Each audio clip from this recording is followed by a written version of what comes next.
12 મહિનાના મરી મસાલાની તૈયારી થાય છે દોસ્તો। એક પછી એક મરી મસાલા તૈયાર થતા જાય છે। આજે જીરુંનું કામ હાથમાં લીધું છે અને સુપડું ચલાવતા તમને સારી રીતે આવડે છે। આજકાલની નાની બહેનો છે ને, બરાબર છે, નવા કપલો, એમને આ સુપડું ચલાવતા નહીં આવડતું હોય, મારું એવું કહેવું છે। આવડતું હોય તો કોમેન્ટ કરજો। અને આ સુપડું ચલાવતા તમે પિયરમાંથી શીખીને આવ્યા કે અહીંયા સાસરિયામાં આવ્યા પછી તમને આવડ્યું? સાચું કહેજો। પિયરમાં તમને કોણે શીખવાડ્યું? તમારા બાએ કે દાદીએ? આ આવડી જાય, જોવામાં સહેલું લાગે છે, મારથી થાય આ કરવું હોય તો ન થાય। આમાં કાંઈ અઘરું નથી, આમ હાથમાં લેવાનું છે સુપડું અને આમાં ઊંચું નીચું કરવાનું છે।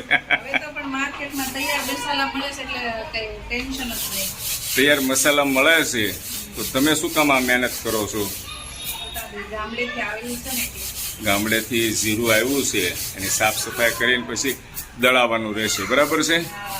ઓકે, વેરી ગુડ દોસ્તો। કોમેન્ટમાં જણાવજો કોને કોને આવડે છે આ રીતના સુપડું ચલાવતા। ગામડે આપણા દાદી લોકો બધા ચલાવતા આ રીતે સુપડું, હે? હા।